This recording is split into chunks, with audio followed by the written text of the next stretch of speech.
Andre. 1938, you met him. Why do you got to be such a little smartass? I hated Hulk Hogan.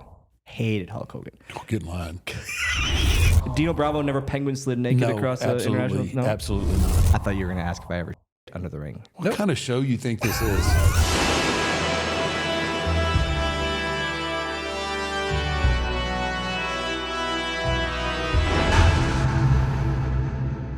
I might have seen you WrestleMania 30. Was I there? Yes, you and Bray. Oh, that was in San Francisco? No, that wasn't 30. 30 was you and shoot. Was that Roman? Orlando? Where was it? Look that up. Looking at you on this one here. What do y'all want me to do? WrestleMania 30. WrestleMania 30. You want to know when it was? No, where it was. Where it was. Okay, too easy. That was Daniel Bryan. The Daniel Bryan. That was New Orleans. I never wrestled Daniel Bryan. I understand. I know that. Oh.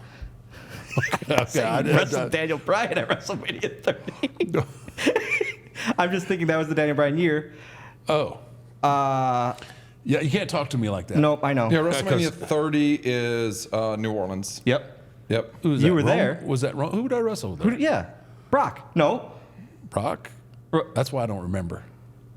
Is that why you don't remember? My son is Where are we at? 38, 39? No, we're at 41 coming up. You were just on 40. Yep. You were literally just on 40. Oh, yeah. For about 40 seconds, but you were just on 40. WrestleMania 30, you don't really remember, I don't think. That was that one. It was Brock, right? Yeah. Yeah, that's why. So you may have had a concussion.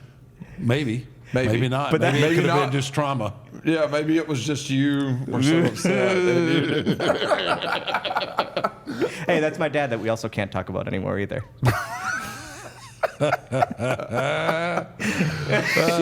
talk about that whole thing. Yeah, we can. Yeah, probably the biggest thing that ever happened in my career. And nope. No, hey, we could. There you Happy go. Dad. Happy Dad. Happy Dad, Texas. That's a lottery winner there. Happy Dad, Texas. Yeah. Yeah, we still talk about Dad. I don't really care. He was great.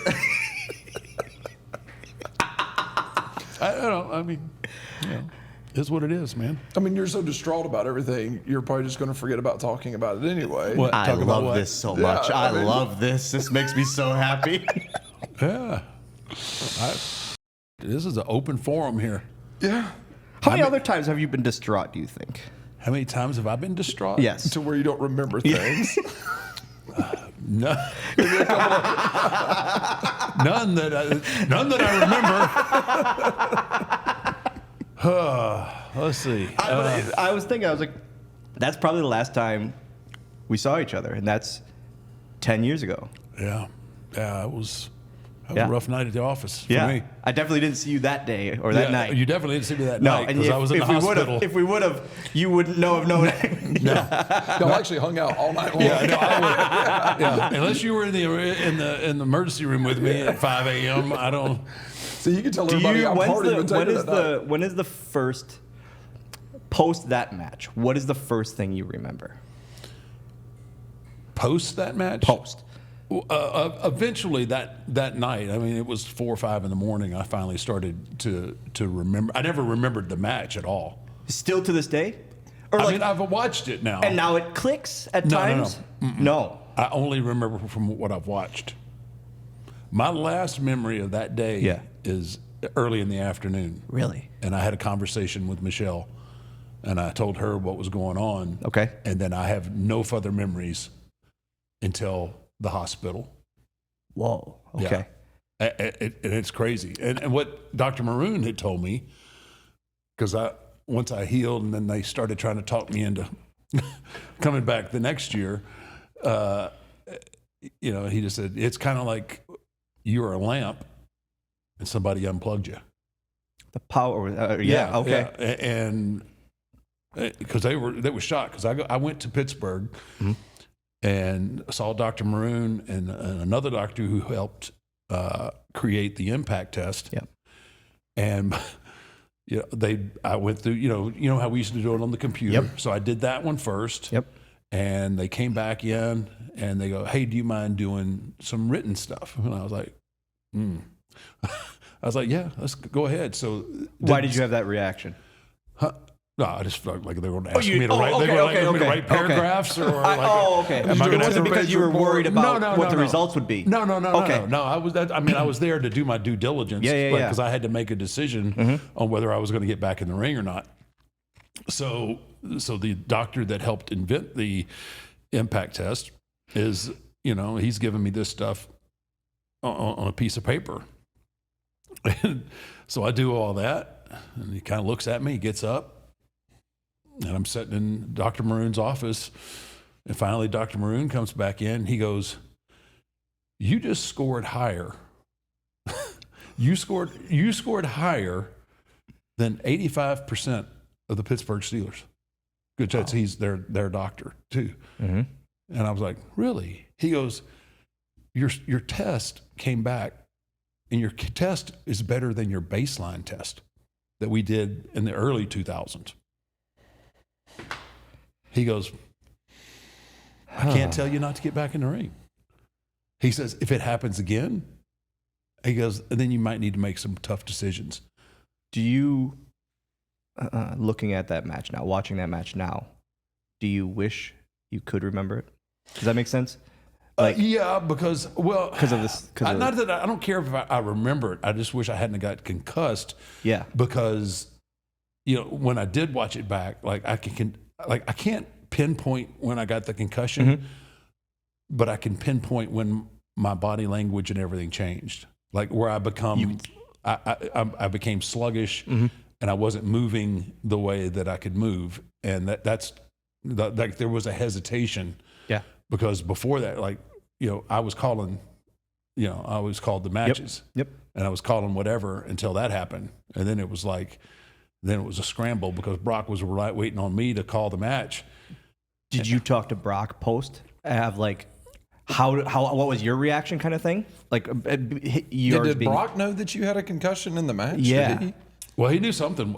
He knew something wasn't right because I stopped all of a sudden. I stopped calling the match. Yeah. Okay. Right. So I wonder what his his internal. That would be. It's kind of weird to think what his internal would have been. Yeah, I've never really asked him about it. But he did. He went to the hospital. Yeah. So him and I don't know if he went with Vince or not, but they ended up at the hospital, I guess. But it's crazy, man. It was just no memory whatsoever until I watched it. I had to watch it back, and it was like I was watching a match. It was crazy because I knew that to me, and I should have a feeling one way or another, and I'm just watching it and like, man, still is that way. Yeah. The only reason I remember it now is because I've watched it enough, before, but I still don't have any recollection whatsoever of it, and so it's like Miz that year he worked John, and he got knocked out.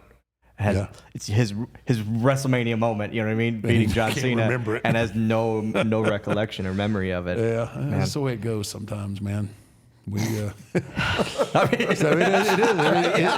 just the way it goes. Yeah, it is what it is. I think honestly, what happened, because I was already in that. At that point, I was already only working once or twice a year. And I think obviously Father Time just caught up with me in the sense like I wasn't taking those reps, and my body, so I'd already had to start changing the way that I trained to get my cardio and everything up, but I wasn't in the ring, so my body wasn't, I wasn't taking bumps, so I don't think that it, between getting another year older and then not having the reps and not taking the bumps. Trying too much? I don't or not know. even. I don't know. I just I knew I was in good shape, like cardiovascular wise, because I knew it was Brock, and I was like, okay, I'm gonna have to go, and so I was in really good physical shape, but I don't think my body was prepared for the trauma, because not everybody throws me around like Brock can throw you around. And it was nothing that he did. It wasn't. He didn't do anything. That like he our didn't bodies drop me aren't on my made head. to do this. Huh? Our bodies aren't meant to do this. Well, yeah. and so I just think it caught up to me and not. taking enough bumps. It's always those last few years. That was always the biggest issue for me, was making sure that my cardio was instead of the bumping part of it. Yeah, because at that point you just feel like it's like riding a bike, right? You take a bump, you get up, and you go on and do your business. So I didn't feel like, man, I don't need to take a bunch of bumps, and I don't need to. I'm not a spot guy. I tell stories, and that's what I do. I just need my cardio to be on point for when I got to switch gears. And that's the way that I looked at it. I think everything else is cake, really. And then all of a sudden, I don't have any memory. So, I mean, there's a lot of matches. There's a lot of matches I wish I had no memory of. That just doesn't happen to be one of them. Are there? I mean, not to that caliber, but are there other matches that you can think of, like, that there's nothing of, like no memory of? No, not like that. And I've been concussed a few times, but I still had Austin chair shot, right? Was there the Austin chair shot? No, SummerSlam. No, Austin's the one that caught my head. That's what it was. Yeah. Yes. He had sent me. I'd sent him in for the backdrop. Yes. And he gave me the boot, and the back of my head caught Austin in the chin. That's what it was. Yeah. His eyes rolled back like a slot machine. I was like, uh-oh. That's how that whole leg drop happened. Like, I told Steve, I said, look, if anything goes wrong in this match, I'm going to put you on the table, and I'm going to climb up to the top, and I'm going to drop the leg onto you from the table. And sure enough, man, I rung his bell, and he was gone, man. He didn't know where he was at for a while, so we danced around until he started getting his faculties. And I said, well, I got to do something. This is the Garden. It's SummerSlam. I was like, crap. I put him on the table, and I never even went up to the top rope. I just looked at the distance from the table. I said, I can do that. But I got up to the top. I've never once thought getting on the top rope for the split, even anything, just going, I could do that when it's that far. Yeah, I got up there. You had no question of it. I had no question. And until I got up there, and then I was like, oh no. Oh no, this is going to hurt. Because I knew I had to protect him, right? I got to make sure, you don't, anybody I could hurt, I can't hurt him. Right, and that was a long way, man. And you're going to land on that table edge those. Yeah. They break so great on television, but they never break like this. They always. It just never. It was. I cracked my coccyx when I did it. When I landed, Steve was fine. From where it went down, and everybody was like, it was one of them holy shit kind of things, But it was. I wish I hadn't had to pull that out of the bag, man. Looking back at it. Oh Lordy! So, man, what have you been up to, man? What's going on? What's going on in your world? Huh? Making towns at 38 years old, feeling like I'm 58. At 38, I have a hearing aid. I've had 2 back surgeries in the last 3 years, and just still living life. That sounds like fun. Yeah, so the last 2, when I was young, my people, midgets, I already told him he could have the card. I got a card. He told me I could have the card today. We're born with scoliosis, and when I was born, I had it real bad. And when I was 4, they tried to do the surgery on me to straighten it. The doctor never did a surgery on a person like me, and a midget. I'm not going to use it yet. I'm going to wait till. Another thing I was thinking, laughing to myself on the flight, hysterically, like, he's maybe said midget 3 times in all of the time I worked with him. I don't think I was referencing you. No, you're referencing the other ones. Yeah. The other ones, that sounds even more derogatory. No, the other one. I mean, Little Beaver, Little Tokyo, all Haiti Kid, the midgets, not like you. You're a leprechaun. Leprechauns are a lot different. Much different. Go ahead. We're talking about back surgery. Might we digress? He cut me open. He hit a nerve in my spine and ended up paralyzing me because he's never done surgery on my people. And this was the first when you were baby. When I was 4. I had that surgery, and then was paralyzed from the waist down, and just full body cast. And then we found a doctor in Minneapolis who specializes in little person or midget surgeries, and put a rod in my back. First thing he says when we get out of surgery to my parents at the time is, "Hey, no trampolines and no contact sports." Well, you kind of screwed that up, buddy. Years and years later, obviously, when I started working for WWE, he randomly emailed or called my dad or something. Was like, "I see he didn't listen to me very much." And my dad goes, "Yeah, he didn't listen to me either, obviously." So now, just over time, the nerves have kind of went around my spine and cut feeling from a lot of my legs down. And so we tried to open it up, didn't work. Tried to open it up, didn't work. But I'm still above ground. I'm above ground, and I'm very, very okay. Well, very, very okay. Very, very okay. So you don't have from here, the front of my legs is pretty dead. My feet, I feel like it's like the Mr. Deeds, the Adam Sandler movie, Mr. Deeds, where you can just put a spike. Right. Yeah. They feel something. They always feel cold. They always feel cold. Oh, yeah. That's what happened to Midian. No, you're doing much better than Midian, man. He lost all of his toes. So don't lose all your toes. No. I have my toes. They're just not very long. Yeah. If you didn't have your toes, there's like baby toes. Yeah. I have the toes of a 5-year-old. Yep. You've compared. Yeah, it's about 5-year-olds. I knew my son's age when he started, not just in height, but in toes. Y'all were wearing the same clothes. I can't. Literally, I'm doing laundry now, and I'm going, "Oh, that's his. Oh, these pants? Yep, those. Yep." I don't know if it's his shorts or my pants now. Truly, happened the other day. Real story. He's 14, not 30. Oh my gosh. Yeah. So just still biting ass and doing haha. Hey, brother, it pays the bills. I love it. I talk about it all the time. This is all I know. All I know is wrestling. Mm-hmm. And I love this. This is what I've always wanted to do since I was 4. And in the body cast, I'm telling my parents, "I'm going to wrestle." And they go, "Yeah. Sure you are." Yeah. Right. Yeah. And my grandpa saying, "Guys, he's going to do this. He's going to do this whether you say this. I think he's going to do this." And my dad having to tell my grandpa, "I don't think it's smart for him to do this," and getting trained and all that. And I didn't really listen to anyone and still did it. I never wanted to be trained. It's funny now, I do the midget spots because that's what I can do great decently. I can bite a decent ass, and so. But I never wanted to get trained that way. I wanted to be trained as a he can suck ass. Small.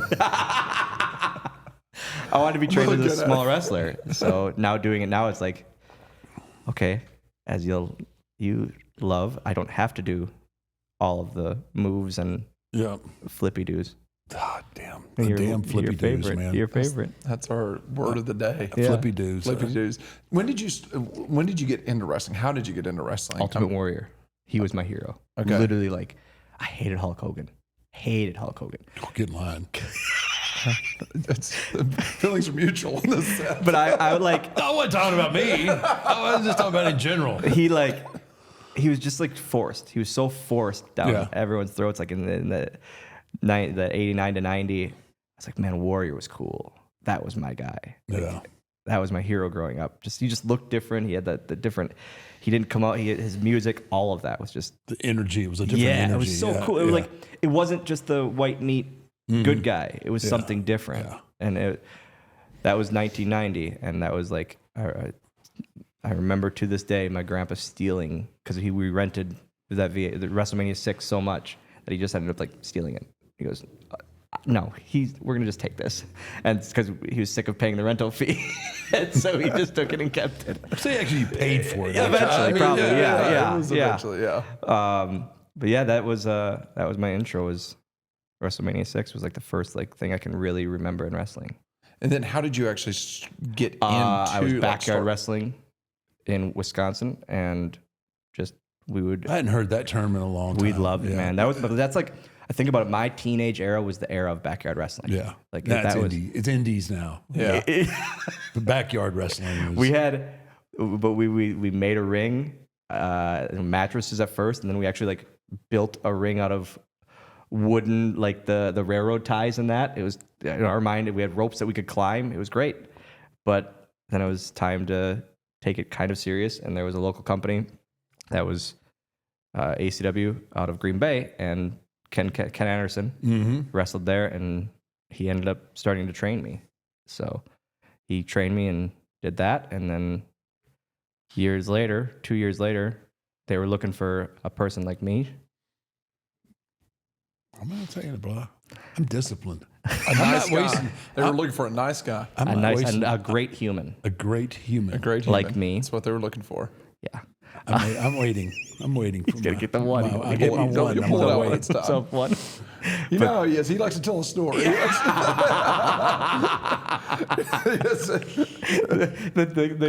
tagline for this, Undertaker says midget. Little people across the world, revolt, cancel Undertaker. They won't make it very far. They can pick I'm hoping. That's my goal, actually. Is for a little person revolt? No, well, if it's a little, that's fine. Whoever does it, they just need to do it. So I don't have to come and look at Matt's toes. I like it. Oh, don't encourage. I like it. You. I like don't it. encourage, man. But yeah, they were looking he does this just completely out. He knows it drives me nuts. I know. And so he's going to get, WWE Shop had to put out his sandals by now. No, they should. They had to have. They should. I'll find them. I'll find them for you. I got you, pal. I got you. So you're doing backyard wrestling. Yeah, and then I get that, and then just getting trained on the indie level. And I said like day one, I was like, I don't want to be trained as a midget wrestler. I don't want to do the ref spots. I don't want to do the ass biting. I want to be Jeff Hardy and Rey Mysterio. I want to just be one of like a small cruiserweight. He's like, okay. So he trained me like that. Doing flatbacks, doing slams, doing hip toss, arm drag, body slam, all of that stuff with normal size humans. And like, that's what because I never watched midget wrestling. It wasn't my thing. I thought it was like hokey, and I don't know, it just wasn't my thing. I watched real wrestling, like actual wrestling. So that's what I wanted to do. And him and the other trainers never like babied me, I guess. They just trained me like one of the guys. They trained me like a smaller athlete.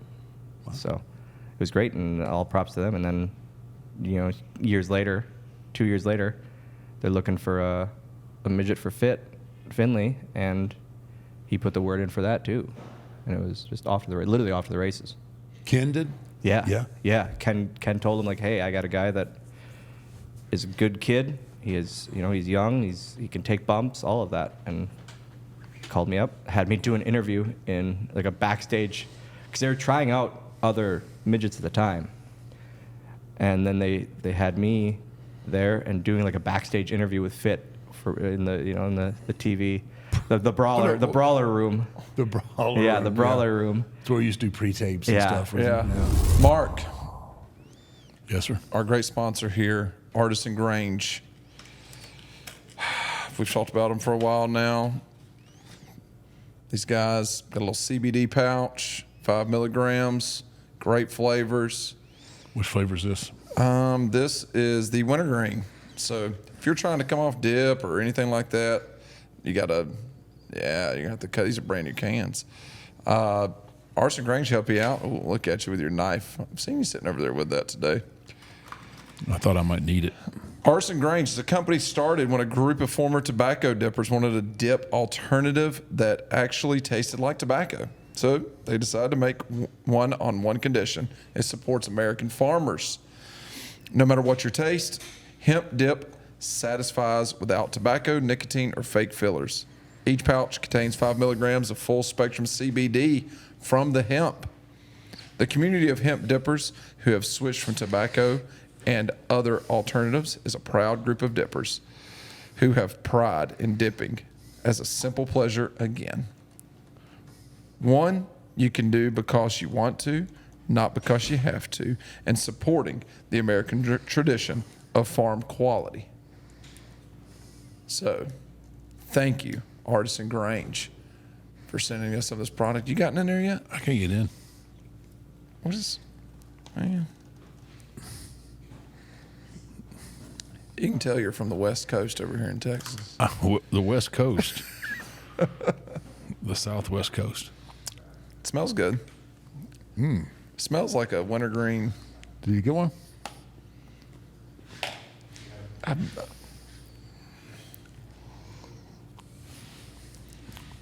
Yeah, it tastes pretty good. That's pretty. Yeah. That's good. Well, thank you, Artisan Grange, once again for supporting 6 Feet Under with Mark Calloway. Thank you, Artisan Grange. He ran them all, and it was just, oof. It was like a cave. It always seemed like a cave in there. Like you never wanted to go in there for anything. There was so much equipment in there. You had to work your way through to get to where your spot was. The smallest area to shoot these like big promos too. A lot of the time. Yeah. And it wasn't fun to work around. But there you go. Fit goes, can you do an Irish accent? I cannot do Irish. I can't do any accents. I can hardly speak, period. So when they'd ask me to do an Irish accent, I try my best, and it's not great. I remember walking out of pre-tapes and going, how did I meet a Fit? I go, how did they think that went? He goes, not very good. Classic Fit. And I literally go, oh, okay. And I literally saw everything like possible just go, gone. Literally gone. It's awesome. Yeah, not very good. I can hear it to this day. And then 2 weeks later, I ended up getting a call, and getting hired still, which is probably why they didn't have me talk and just had me live under the ring for 4 years. This is going to be where you're at. This is you. You don't talk, you grovel and grumble, because you can't do an Irish accent. Well, and you're supposed to be a leprechaun. You did get really comfortable living underneath the ring. A little too comfortable. No. This is your fault. No. Yes, it is. No. Let's peel back this curtain a little bit, sir. Let's peel back this curtain a little bit. Let's peel back, because it's haunted me. It has haunted me. This is your stage now. This in an international tour. What do we do after the shows? What do we do after the shows? Same thing I did in the local shows. I went to bar and drank. Great. I was very, very young at the time. Oh. I was a young, early 20s, probably 20, 21. I am not used to this lifestyle from Oshkosh, Wisconsin. Granted, it's hard to tell your age. Because Why? The young look. Thank you. Appreciate that. Yep, that's what we're going with. Okay. Sweet sandals. You can turn me on now. I'm a heel. Okay. So we're on this international tour. It's about 3/4 of the way through, I'll say. Every night, I am joining him at the hotel bar. I'm not used to this lifestyle, being from Oshkosh, Wisconsin, and very young at my age. I'm not used to drinking this every night at my age. And so I might have been overserved. I'm blaming it overserved and sleep deprivation. This is on you. This is on me. This is on you. Oh, continue. So we have a 6-man, and in my mind, how I remember the match being, it is you, Kane, Batista, Big versus Fit, Khali, and Big Daddy V. Big man. I remember, for some reason, it's that match that sits out. Yep. Because we did this a lot. Or it was you and Kane against Fit and MVP, or Fit and someone. Mm-hmm. And we always did this spot almost every night. It seemed like 20 years, probably like a year. But Taker would do something to Fit, and he would hit him with the shillelagh, I believe. Boom. Fit would get out of the ring. He'd pull the curtain, the ring apron up. There's little Dylan, grabs me, puts me in. I'm going to attack Big Undertaker. He sits up. Oh, shit. Because when he sits up, it's about my height. Oh, shit. And he goozles me. There's Fit to save little Dylan. And we go on. This night. Great little spot. Yeah. Great little spot for you there. Worked awesome. Try to highlight the man. Try to highlight the man here. Go ahead. We're in this match. It's time for the spot. Great match, main event. It was. Internationally. International great main house, event. Great house. Great house. Thanks for the house. Appreciate it. Go ahead. I can now hear the match because, underneath the ring, I was under there from before the show. All night, they would load me before the show. Yeah. Before people came in. That's a long time. Long time. Their main event, obviously. Him has to be on top. So it gets to the match, and I can hear what's going on in the ring. I can literally hear the hot tag, bop, bop, bop, bop, bop, bop. He's firing off the hot tag, punch, punch, punch. Big rope walk, Taker stuff. And then time comes, Goozle, I can hear Fit, Shillelagh's spot, and now I know, in my mind, every other night, this is my spot. That night, I didn't hear anything, because that night I was sleeping because I was still drunk. I was sleeping from before the people walked in through the show. No. How? 6-7 matches above me going crazy. You have no idea how loud it's so loud. It is so loud. But I was doing it then for already at that point for a decent amount of time. I was used to it. The noise I could change under there. I could get dressed under there. Shocking with this, I know. It was my home. So, go ahead. Fit jumps out. The way I hear it from Fit. He doesn't know because he was asleep. I am laying down in my spot where Fit's going to get me. Everything happens. Fit hits him with Shillelagh, opens the thing, opens the curtain, and he sees little Dylan laying face down on the mat and goes, "Hey!" Nothing. "Hey!" Nothing. He thinks one of the ring beams knocked me out. Nope. You don't know if he's dead or not. Nope. I proceed to then look up. I go, "Hey, Fit." "Oh, no." He goes, "Come on." I go, "Oh, no." Because now I'm thinking he's in the ring waiting for me. Oh, no. Fit grabs me, and I can feel Fit laughing. He's laughing while grabbing me and throwing me in the ring. And literally, I look at Fit. I get in the ring. I look at Fit, who's on the floor. I go, "I'm so sorry." And then I realize, oh, no, I shouldn't be apologizing to him. Walking up to him, who's laying down, I'm just going, "I'm sorry, I'm sorry, I'm sorry, I'm sorry, I'm sorry, I'm sorry." And he sits up. I go, "I am so sorry." He just boom, and we go on. I remember getting to the back. The first person that came to the back was Big Daddy V, and he goes, "What happened?" I go, "I was sleeping." He goes, "Oh, now Fit." I said, "I was sleeping." He goes, "Oh, this will be good." Oh my God. I tell Kane, he dies laughing. I tell Batista, he dies laughing. The last person to meet up with me is him, and he goes, "What happened out there?" I go, "I was sleeping, sir. I'm so sorry. I was sleeping." "You what?" I go, "I was sleeping." He goes, and he does that eye roll thing, but not the on purpose eye roll. It's the eye roll like, "Oh, I can't believe this." When he walks away, and I go, "I don't know what to do. I don't know what to do. Okay." I had to walk off so I could go and laugh. Yes. This is what it was. I didn't know that until later. I walk up to, I find Fit. I go, "Fit, what do I do?" He goes, "I don't know about this one." Hey, Fit, you have to know Fit to understand. But that was him. Fit literally was my road dad. Like Fit was him, and I view him. I text him every Father's Day, Happy Father's Day. It's just our relationship we always had from day one. But I knew, I was like, I have to buy booze. What is Undertaker like? He likes Jack Daniels. I have to get him Jack Daniels. Of course I have to get him Jack Daniels. I have to do that. We had babyface buses and heel buses at the international tours. He was on the babyface bus. We were on the heel bus. I remember immediately getting a runner to get a bottle of Jack Daniels before we could leave. I got one, and he was on the back of the bus, on the babyface bus, and I remember giving it to him. I said, "Hey, I'm very, very sorry." This, and he goes, "All right." And he had me then sit on the babyface bus to drink Jack Daniels with him, and that's one of the coolest parts of my life. I was like, I really fucked up. I know I fucked up, but this is still kind of cool. In the young kid in me is loving this. So it's because you overserved me. Midgets. It's literally. I thought about it. I think about it all the time. I was like, oh my God. I don't know, man. What were you thinking in the ring? No, I thought he was dead.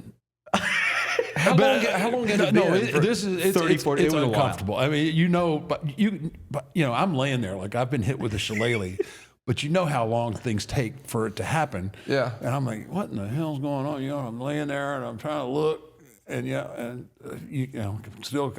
I'm still selling, and I know this is taking exorbitant amount of time, and then I can kind of hear what I think Fit is laughing, and I almost want to say Fit reached down and went to me to wake me up. Oh man, yeah, and then it was. I was like, how on earth does anybody fall asleep underneath a ring? That was my home. It literally was my home. I would go under before the show, especially because those international venues, especially like the bull rings, we couldn't sneak me out. Yeah. I couldn't get snuck out because there was people and there was lights. You couldn't shut all the lights off and all that. We had it down to a science though. Like at some live at house shows, they would just shut the lights off and put a video on, and they would have a bunch of the ring crew around me in hoodies and that, and I would sneak out in the middle of them. That's how many 50 times you had to get snuck under by now? More than that? Oh yeah. And like me, it's easy. You, it's different. It became a challenge to get there. I just hide in people in the center of 12 ring crew. I hide in that. Yeah, you can't hide. No, it wasn't. It was difficult sometimes to get under there, but that wasn't the only under ring good time you had. Didn't you have some livestock or something underneath them? Listen, you want to talk about hating cucumbers? Yeah, exactly. You want to play? You want to ha-ha? You want to yuck it up here? I don't like that. Birds are unpredictable. They're fucking dangerous. They got talons. Chickens. They suck. I've heard you're not a big fan of chickens. Are awful. They carry so many diseases. They're just horrible animals. Horrible animals. I was with one of the security guards all tour. As I would. And he got fed up with it. And finally, we were in. I don't know why there was chickens there. I still don't know. But there was chickens outside the arena. Like just roaming.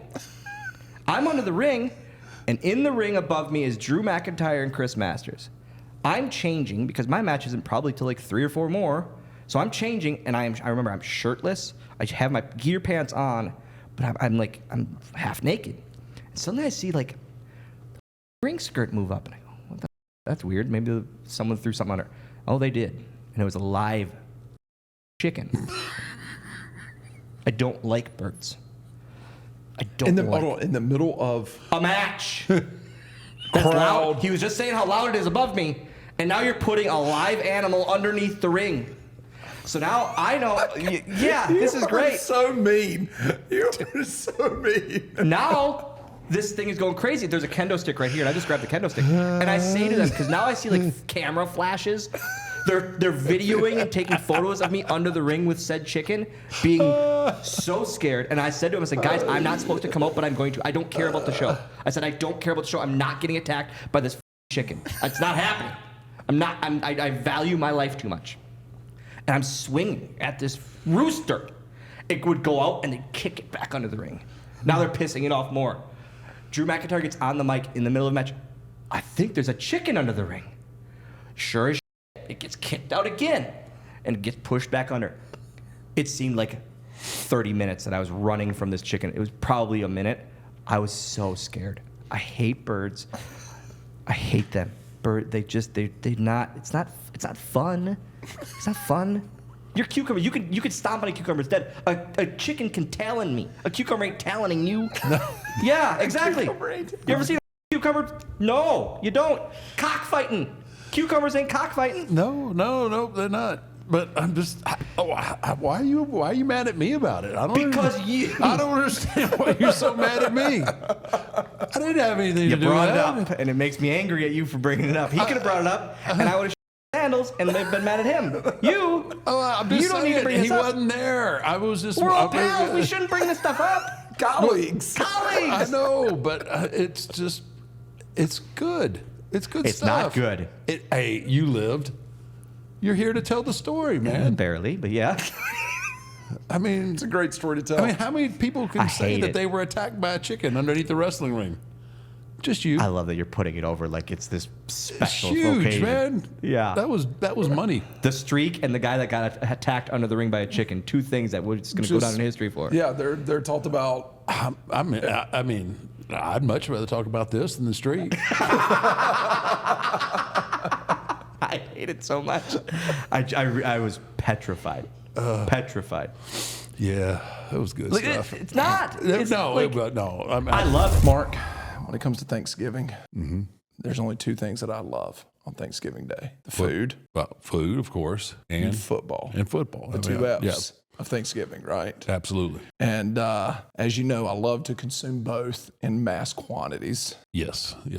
Those are two things that I can't get enough of. And I've got this little secret I don't tell a lot of people. Now, I like going out on Black Friday and doing the deals, buying the TVs for like $2, and really? I love it. Wait, you like going out in public? I love the just raw humanity on a Black Friday. I love it. Now it's essentially on Thursday. They do it on Thursday nights now for Thanksgiving. I love it. Good on you, man. But our boys at DraftKings. They'll tell you there's no more waiting in long lines at midnight to get the best deals on your favorite things on Black Friday. Now all you got to do is check out DraftKings Sportsbook, who have touchdowns on sale all weekend long. Now that's something to get excited about. Touchdowns on Thanksgiving and all the way through Sunday. Well, right now, all new DraftKings customers who bet just $5 will get a $150 bonus if your bets win. Wait a minute, you get a bonus? If you win. Yes. $5 will get $150 in bonus bets if your bet wins. Okay. All right. I like that. Download DraftKings Sportsbook app and sign up using our promo code 6 feet. And the crown will be yours. So, this Thanksgiving. Dude, food, football, and DraftKings. Can't beat it. Man, that sounds a winning combination. Use your promo code 6 feet. $5 will get you a $150 bonus if your bets win.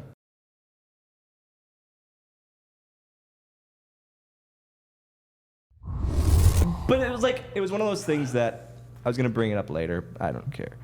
It made me like one of those moments where it's like, again, years later, I go, it's weird that I was so accepted in the locker room. Oh, yeah. 10 years, 20 years before me, I would have been hung by every locker room hook and every shower and all that. And I kind of like weirdly attest to it that I was put with Fit, because no one's going to screw with Fit. Right. And they saw me as his son. But it's like so cool to me still to this day. Like I was accepted when it was the end of the bullying era. Mm-hmm. But it's just weird to me. It's something I still think of like, oh, that is pretty cool. Like they would have screwed with me in a way different way than a chicken underneath the ring. Yeah, no, that was just good, clean fun. Yeah. I mean, I feel like it's almost like you can look back at it and say that you were kind of accepted by the boys, by it's weird them. It's very weird to me. It's very, very weird to me because, I don't know, I was a young kid. I was 19 turning 20. Wow. And a person of my stature would have been target A in the 80s for just razzing. You know what I mean? Yep. And that's why it's always just kind of something now at my age now, looking back at it going, oh, okay, that was pretty cool, kind of thing. I think it's a lot to do with Fit, because no one would mess with him. Like thinking about that too. You know, Fit messed with you enough. No one else had to. He literally, as it was a dad relationship. It was literally a dad relationship with him. Man, he would mess with me. We went sightseeing.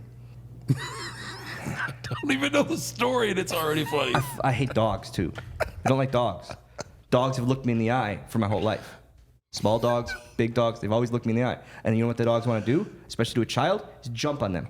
They want to, oh yeah, I don't want to be jumped on because you're knocking me over. He's not getting knocked over by a dog. Like, a normal human isn't getting knocked over. Me, I get knocked over every time, so I think a dog is attacking me all the time. I hate dogs. If they're great dogs, you can pet them, good. Just off then. I don't care. But we went sightseeing. Me, Fit, and his wife. And he sees this wild dog just going. And he goes, get him, get him, get him, get him, to me. I don't see this happening. I hear, get him, get him, get him. And I go, and now I see this wild dog coming to me. And I just shit like that. He wanted to sell me. We were in, I forget where, but he wanted to sell me at a street market. He wanted to sell me because this guy was eyeing me up, and he goes, "Oh yeah, how much?" Like that, where he wouldn't have sold you, man. He 100% would have sold me for the right price. Well, I mean, it would have had to been a large amount, but I mean, 2 bottles of Bushmills, I would have been gone. Yeah, 2 bottles. Yeah, exactly. Yeah, 2 bottles.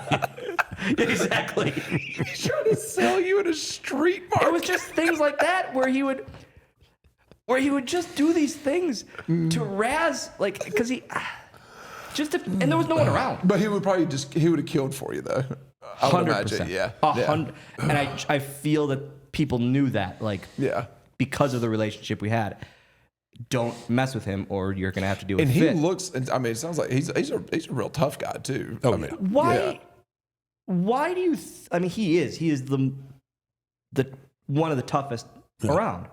Why do you think that never reflected? I think about that all the time. Like you know what I mean? Reflected in what? What do you mean? On the screen, like he wasn't known as like that killer on the screen. Yeah, I mean, I think about it to this day. Yeah, I just think, I mean, perception and it's the way people are booked. But yeah, it's like him and Regal both. Yeah, you know, I'd rather fight a Wolverine. Dave Taylor. Any of those guys. I mean, they were just mean. They come up mean, but gentlemen, all of them. You know, they just don't mess with them, and you go get messed with. But they were just. When you start adding, the shillelaghs and everything else, it's just perception. But man, he could go and could wrestle too. Not only a legit tough guy, but he could go. Did you work with him a lot before WWE? Never before. Oh, really? Because you would have. I never went to Germany. Okay. Yeah. So I went when I left Tennessee. Yeah. And then I went to WCW. I was there for 8 months. And then straight to WWF. And then straight to WWF. So our paths never crossed. Okay. I wish that's the one thing I don't regret, but that's the one place that I wish I'd have got to go was Germany. JBL talked about him and Fit like really having a bond because of the Germany stuff. Yeah. So in Germany, Otto Vons, they ran the same arena every night for 6 weeks, or however long the tour. I think it was 6 weeks. Yep. They wrestled in the same place every night. So all the boys would rent little caravans and park them out behind the arena. So then they would wrestle. Then they'd all go to the bar, do what they were going to do. All they had to do was get back to their caravan, and they were already at the arena for the next day. Godfather, man, he loved his time over there. Everybody that went, man, just had a blast. Kane, yeah, I think that was one of the last times Kane actually had a drink. He used to drink a long time ago. Okay, yeah. I guess. So because when I saw him drink one time. Really? One time only in his run with WWE. Overseas? Yes. Yeah. Yeah, I can't tell the story. Nope. Yeah. He's in politics now. He's too important these days. He is important. Yeah. He is very important. Yeah. No, he didn't do anything. I mean, it was just that was the only time. Those tours were different. Like obviously. They were a different animal. Yeah. Like I feel like as long as those were, and as like crazy travel, those were like more of a relax post show than anything. Like regular house show loop. Well, you know when what you're in the States in the house show, everybody stays different places. Yeah, you either stay where you're going to be, or you're driving on to the next town, and everybody has separated kind of their own places where they like to stay. But when you're on an international tour, everybody stays in the same hotel. Everybody's on tour buses together, so it just lended itself to more camaraderie, and a good time.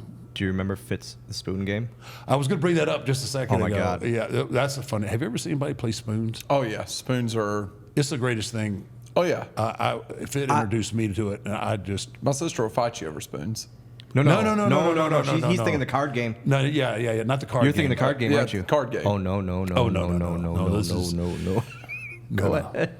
Different spoons. Oh my gosh. This is a Fit Finlay. This is what he's a road agent at this time too. Not only is he a talent, he's also, he's the producer. Yeah. But that was what was so good about it, because he was just one of the boys. We'd be in the bar drinking, and inevitably, like, you can correct me if I'm wrong. Like, I was on the European tours. I'm in the bar just about every night, and I'm drinking. But by no means, I don't feel like anybody was ever pressured to. Never. It was join if you want, but then, like, when you're ready to leave, peace out. Or do the Houdini, like I did a lot of. Yeah, I'm gonna go take a piss. That way. So, but occasionally, people would get out of their element a little bit. Sandman. Get out of their element a little bit, and by this time, I'm not in this place where I was in the '90s, where it was like when I was running with all the BSK and everybody. It's like I'm just having fun. I'm just drinking casually, and however much I drink, but there's certain people that just want to kind of come in and, I don't know, mess up the chi of the whole deal and be seen, and it's just like it ain't like that. I love sitting there talking. Fit's one of my favorite people to sit and drink with. Always, it was you and Fit JBL. And whatever other agent, if Steamboat or Arn or Dean. It was always you three, and then I was like, that's why I always felt weird. I always felt so weird drinking with my dad, Fit, because I was like, this is I should not be here. I should not be in this crowd at all. I should not be in no. But yeah, but then exactly what you said, like, someone would always want to, like, just got too comfortable. Yeah. You just got too comfortable and wanted the spotlight on them kind of at the bar. Yeah. And so Fit, like, they'd come in and these whoever might be, different people at different times, just be totally belligerent and just out of their mind, obnoxiously drunk. And Fit would say, hey, you ever played spoons? What, spoons? He said, no, yeah, you get these two spoons, like teaspoons, and you get it on your knees, you put the spoon in your mouth, and you get two people, and they face each other. They both have spoons in their mouth, and you hit each other in the head with a spoon. It's hard to create any torque or any, it's hard to generate anything that's going to hurt, right? So you have two people, one's in on it, one's drunk and belligerent. So, and you keep your eyes closed when you get hit. So the two guys are going at it with the spoons, and one guy, he's like, oh, the spoon will pop out of their mouth, and you could tell, I didn't hit good. And he said, all right, are you ready? All right, close your eyes. And then close your eyes, and then Fit would come up with a ladle behind him and just like, oh my God, how do you do that? And it would go on. Sandman lasted so long until I remember Fit's wife finally going, David, you need to stop. Yeah. I don't know, did he color? Yes, he was. Fit would go at first with like, and then a little harder. It was like he was swinging a shillelagh by the end of it. Just wham! And Sandman had to think, oh man, put the spoon back in and just do nothing with the spoon. Nothing. And finally, like, there would be more of a crowd because they'd go, oh, what's happening here? And they would see Fit with a ladle, just wham! Oh, it was the best. Oh. It happened so many times. Yeah. I remember him. Brian Kendrick was one of them. Kendrick got it. I think Evan Bourne got it once, too. Got it. Yeah. Jimmy Wang Yang, maybe? Did he get it? I know Evan Bourne did for sure. Yeah. Yeah, there was a bunch of them. And it's funny because because they're drunk, they can't process why they can't generate enough. Like, they know they're getting killed, and they can't figure out how they're not generating enough power. I thought of that. What is wrong with y'all? But the thought, yeah. What? This was... What? Oh, like you and your army buddies didn't. We were very sweet to each other. Right. Very nice and sweet. This is hilarious. Just thinking about you guys sitting around a bar, and that's what. The best was seeing Fit, especially on the overseas tours, where they didn't speak much English, if at all, trying to get a ladle. Like, Yes. a long spoon. They bring him a regular spoon. Oh. He'd just end up going to the kitchen. He'd go in the kitchen himself. This is what I need right here. I just remember his wife going, David, you're going to kill him, because he hit him so hard. But it was like you said, it was so chill. Like, everyone was so chill at the bar. You'd have the one that would get out of hand, and we'd let them. You guys would let them like do their thing. We give them enough rope to hang themselves. But then once they pushed it too far, I was like, okay. You ever play spoons? Yeah. And then it would immediately. It was like someone doing the fire horn at the station. Everyone's spoons. Yeah. Spoon. I remember Matt Hardy was always one of the contestants, but never the negative, never the recipient. Yeah. Because he knew the joke. He was always in on the joke. He was always one of the contestants. Yeah. That is great. Oh, it's the greatest to witness it. I mean, of course I'm a bully, but I love that. By the way, that makes me so happy. Like, oh gosh. Again, especially that era. Let's to peek behind the curtain of that era of when I was on the road. 2006, 2013. That was like the least bullying era of all time compared to like, and then it just got less and less. But like, I don't get it. It stopped. Like it just stopped. It's not a thing. No. I'm very glad it's not a thing, because I would have, like I said before, I would have been the target. Yeah.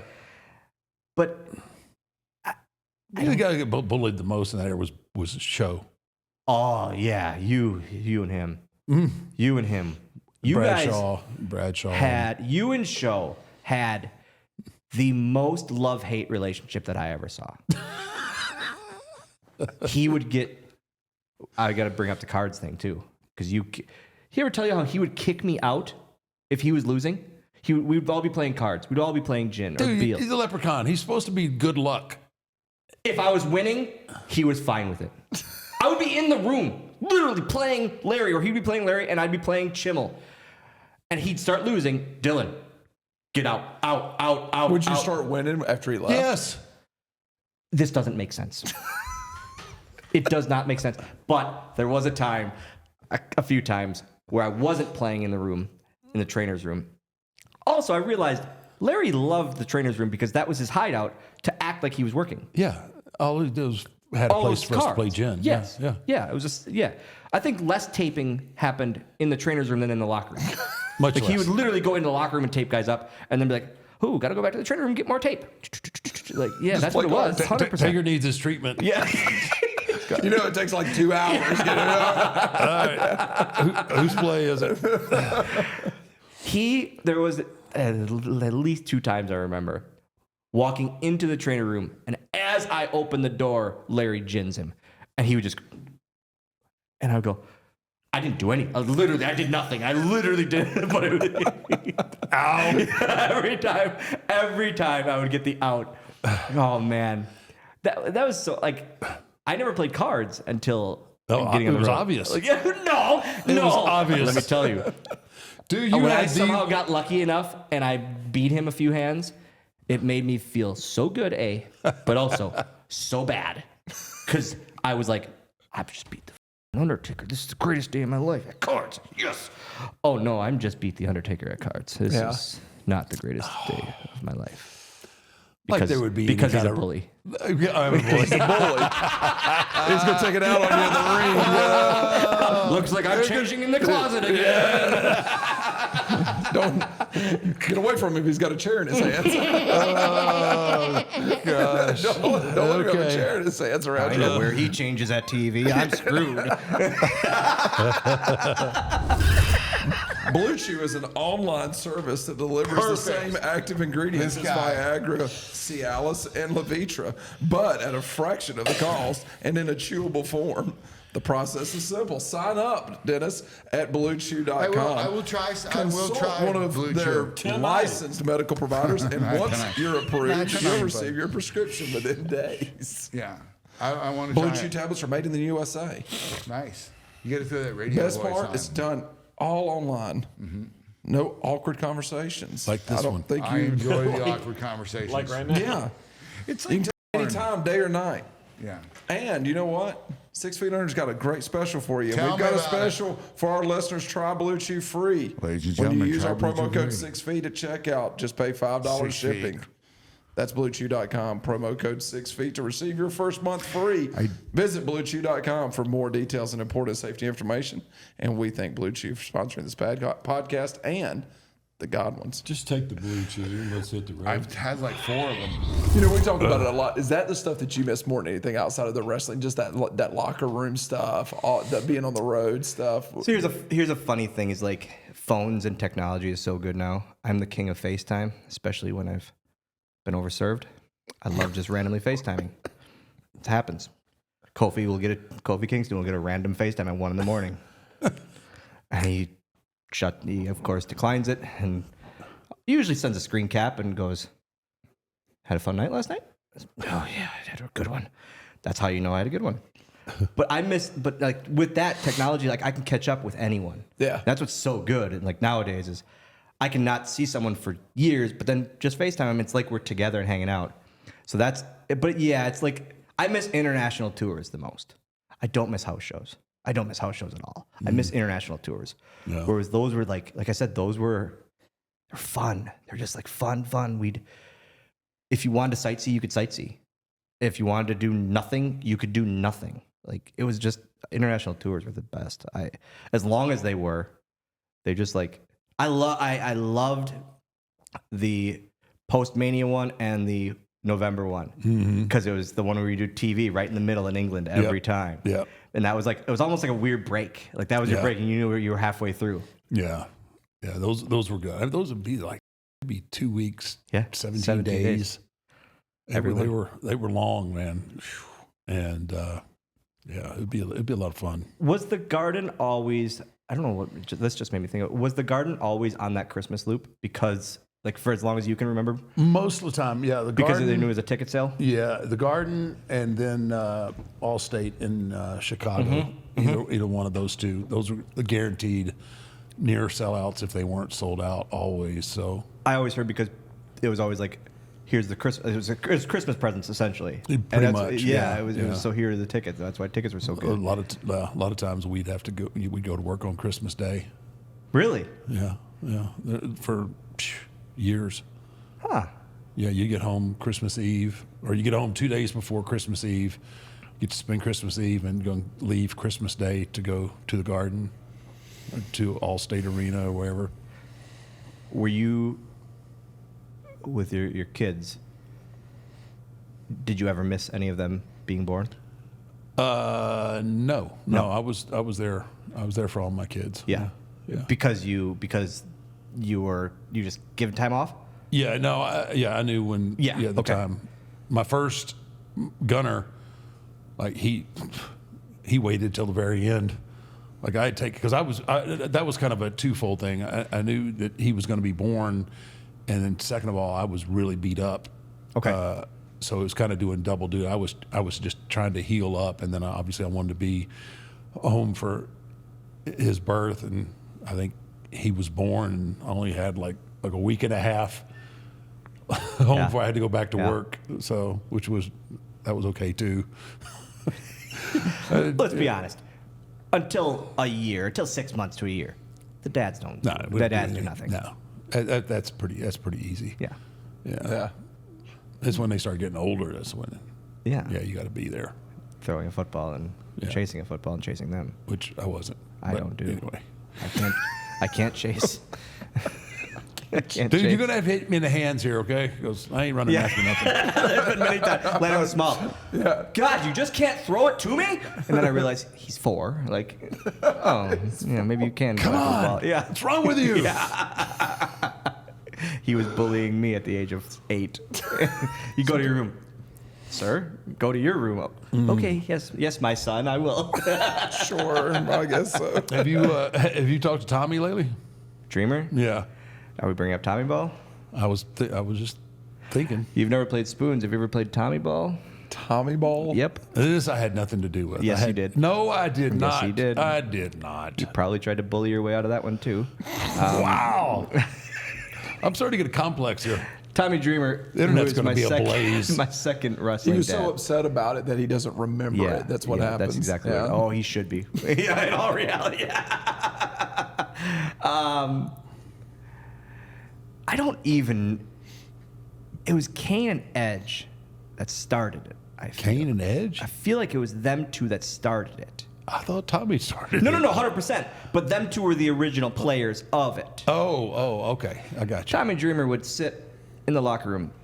And whenever, the regular locker room with the wood slats, and then there's always the thing where you put your luggage in that. Mm-hmm. He would sit on top of that. First off, Tommy Dreamer, not an athlete. Shocking, I know. I don't know how he got up there. I'm not sure. Yeah. And I never witnessed that. No one's lifting him up there. No, that's for sure. He would sit up there, and he would dangle his nuts, either over or through the slats of this shelving. Object of the game. Hit him in the nuts with a tennis ball. But you weren't Roger Clemensing it. So it started with Edge and Kane, and you would lob it. It had to have started at the trainer's room because that's where the tennis ball would have been. It wouldn't have been anywhere else. Right. Larry, you would have had one to warm up with. So they would lob it at Tommy's nuts, dangling. It grew very fast. The game grew very fast. The game Clarify. The game grew very fast. This game is brought to you by Bluechew. Yes. It started as them two, and then it went to over the international tours. Every night before the show, we'd play Tommy Ball. I have in my garage a signed Tommy Ball from everyone on the tour that played. It's just a tennis ball. That everyone the outline of Tommy's nuts. Yeah. But sweat imprint. Yeah. So you would go across the room and you'd lob it, because if you threw it, you'd get kicked out. Jack Swagger got kicked out. I remember he got kicked out of the game because if you threw it too hard. It was just a couple of guys having fun, lobbing a ball at balls. Why did Tommy want to do this? To pop the boys. He was the. Yeah. There is no one else in wrestling history that did things to pop the boys more than Dreamer. No one. He drank my chew. That spit. It was just to pop the boys, and it was on the show. On TV. He gigged himself with a Dorito in the Invasion era. There's this big Invasion party. He takes a Dorito and goes like that, and he starts bleeding from a Dorito. Just to pop the boys. Literally, that's what he did. He goes, no one else is doing it. Someone's got to make this lighthearted and fun. Someone's got to we're at work, but I don't want this to be work for people. So he lived his career to pop the boys. Where were we at? Somewhere down South America. Remember with the giant tubs in the dressing room, and he was sliding you around the floor? I had nothing to do with that either. He bullied me into this. I feel like he's been Why bullied. were there? Now that you say that, They were soaking tubs. Hawkins has a video. Does he really? He has a video of this. I think they were it was like some international type stadium. Yeah, but why were there hot? It was like hot tubs. Yeah, they were giant tubs. There had to have been 8 or 9 big tubs. We filled one up a little bit because I don't need a lot of water. I went in this tub, nude, and then water got on the ground. Tile floor. Tile floor. I then thought it would be fun to penguin slide back and forth across this. It's a good visual. It's a pretty good visual. It was. I don't know. Again, I don't know why. I was like, but it was to pop Dreamer, to pop the boys, and that's all. All I remember, I was like, oh, this would be really fun. Shook. Jump in the tub and then jump out and slide. And I remember then at one point, I was done having fun, and I get out of the tub and I just go, whoosh, just ass over tea kettle onto the ground. Yeah, and I don't know. It's those things where again. But going back to the house show things, you didn't need to pass the time because you were all separated and you were doing your own thing. Yeah. The internationals is where you needed to pass the time. Did Dino Bravo ever like slide across? What was he like? You guys didn't have the midgets sliding across. Dino Bravo? I was just pulling your name out of the hat. You just pulled that randomly out of your ass? Yeah. Yeah, I don't ever recall. Dino Bravo never penguin slid naked across the international. No, absolutely not. No. This is the difference between early 90s doing their things and now midgets sliding naked across tile floors. Different eras.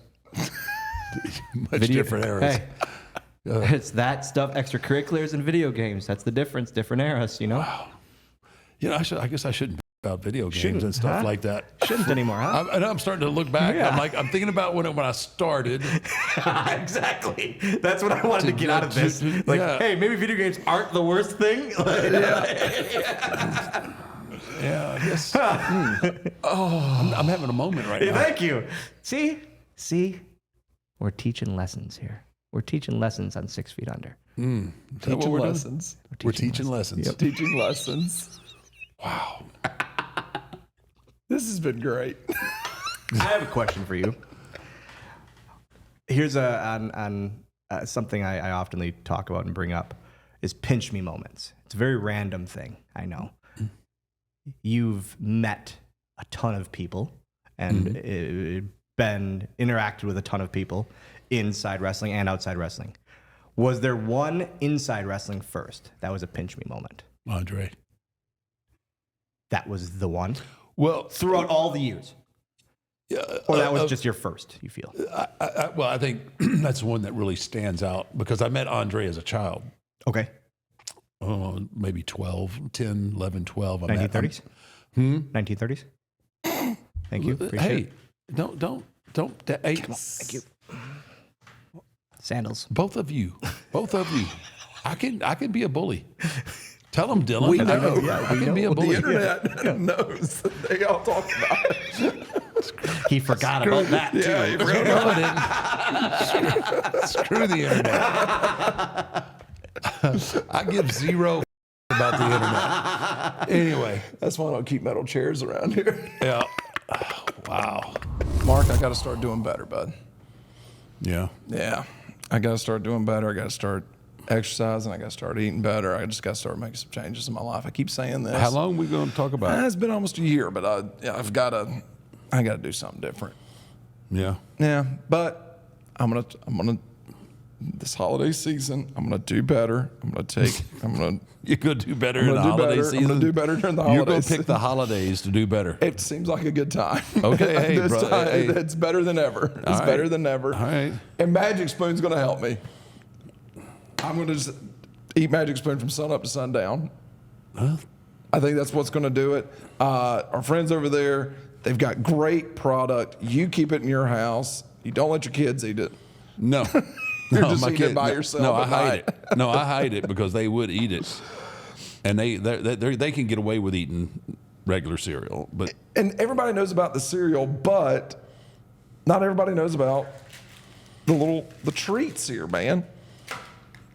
The treats? Magic Spoon. They turned their popular cereal into high protein treats that are light, crispy, and taste just like those classic crunchy cereal bars.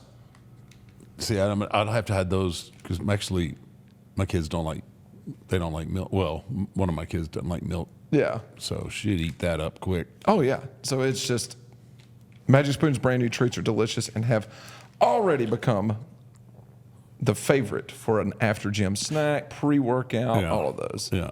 I don't know how they make it taste so good with zero sugars, 4 net carbs, and loaded with protein, and it tastes good. It actually tastes good. Yeah, like I don't. And I think that's the one thing about it. When people see this stuff, they go, "Oh, it's probably going to taste like the box that it came in." Right. But no, in you're all pleasantly reality, surprised. You're pleasantly surprised. Absolutely.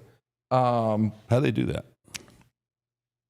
Not mine. I have no idea, but they do it. Is that the magic part? That's the magic part. Mm-hmm. That's the magic part. Every serving of Magic Spoon cereal has 13 grams of protein, 0 grams of sugar, and 4 grams of net carbs, so you can feel good about what you're eating. The most popular flavors are fruity and cocoa. There's so many more, though. And Magic Spoon's brand new treats are crispy, crunchy, airy, and easy way to get 12 grams of protein on the go. And for the first time ever, Magic Spoon treats are available in grocery stores with delicious flavors like marshmallow and chocolatey peanut butter. That's got your name written all over it, brother. We ran through these. What? You got a mouse in your pocket? All I saw was an empty box. For our fans and listeners, get $5 off your next order at magicspoon.com/6feet. Or look for Magic Spoon on Amazon or in your nearest grocery store. That's magicspoon.com/6feet for $5 off. Magic Spoon, hold on to the dream. Hold on to the dream. It's going to turn your world around, brother. It's going to turn your world around. Thank you, Magic Spoon. Andre. 1938. You met him. See, why you got to be such a little smartass? I like this. Why you got to emphasize little? Yeah. Kind of offensive. Well, I've already used my other one. You already dropped the M word. You could have just said smartass, though. Yep, he could have. I don't want to be a liar. Anyway, Andre was one of those pinch me moments because I'd met him as a child, and then I'm in the same dressing room with him, which was really cool. And a lot of people don't really understand how important Andre was to the industry. I don't. Like growing up, I don't, because it was before when I really started getting into wrestling. Exactly. So before there was a Hulk Hogan or anything, Andre was the one that was the face of wrestling, and he was the one that was doing the Johnny Carson show, and he was the one that was doing the movies. He was bigger than life. So meeting Andre was just one of those moments. It was just like, wow, this has come full circle. As a little kid, as a little kid, him shaking my hand, to now I'm in the same dressing room, and he hadn't thrown me out yet. That's awesome. Which he threw a lot of people out of the dressing room. He was the first bully. Nothing. He was the first bully. Took after him. He liked me. Andre loved me. What was your first pinch me moment? I hate putting him over, but obviously I know. I have a picture. My grandpa I was talking about earlier was the one that believed in me, like the one that like really supported me always. He was the first when I first got hired by WWE. He was the first person I called. It was him, then my dad. I have a photo from his house that when he was getting older, moved to an apartment I now live in. I bought, and I didn't want anyone living in Grandpa's house. It was like it's just. Doesn't feel right for someone else living there. I don't want to drive past and there's this random family living in my grandpa's house. Right. So I bought it and I live there now. And like, there's a photo that my dad sent me a few years ago of me in my grandpa's long coat, hat, and winter gloves, saying I was the Undertaker. And it's like one of those cool things that I now think about. That so now I would always like that was like him sending it to me. Now this was a couple of years ago. That was a later pinch me moment, like it's like a weird full circle thing where even as a kid, this is all I cared about was wrestling. Right. Like I didn't care about superheroes. I didn't care about sports. Obviously, by the looks of me, I didn't play a lot of sports. So was never my thing. I cared about pro wrestling. Right. Those were my superheroes. Those were my heroes growing up. And so like having that and then the interactions that we've always had, that was now it's like a later in life pinch me moment. Oh shit, I have done cool things. So outside the ring, have you ever had one? Outside the ring? Meeting someone, meeting someone or like. Yeah, you know what? I've just never really been starstruck by anybody. No, never? I've had the opportunity. I wouldn't consider it a pinch me moment, but it was cool. Like when I got to meet Dr. J and I got to meet Joe Frazier once. But you having that, being able to think about it back like to that, that's I think it's a standout thing. I think that the reason being, there was a disconnect. Because you forget that those people are fans of things too. Yeah, that's isn't that the coolest? But isn't that the coolest thing ever? Yeah, that's like they're way more excited to meet you than they are it's crazy because when you go to they do a camera scan sometimes on the front row and you have all these NFL stars or somebody from the NBA, and you think, and they're just having the time of their life, and you forget that, they're fans of things too, and it's a pretty cool moment because I forget, like I don't think about it, I don't, and then all of a sudden, then you go, wow, that's pretty good, like. Shaq, man. Oh my God. I was literally just going to bring that up. Shaq brought his kids to the show. Shaq would come to all the shows. Mm-hmm. Shaq brought his kids, and he brought his kids up to me and goes, hey, my kids don't want to meet John Cena or Randy Orton. They want to meet you, meaning me. And I'm like, why? I literally said, why? He goes, because they love you. And it didn't resonate for a while until like later of why kids looked up to me, I guess. They thought I was kind of one of them because of my stature.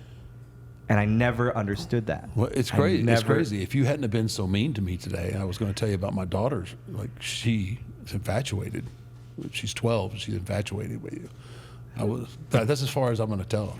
I'm not going to say anything else. Don't put him over. No. It's just a weird, like, it's a weird thing because I think they truly view me as a child with a beard. Like, it's just, but I didn't get it. And I go, me? And he goes, yeah.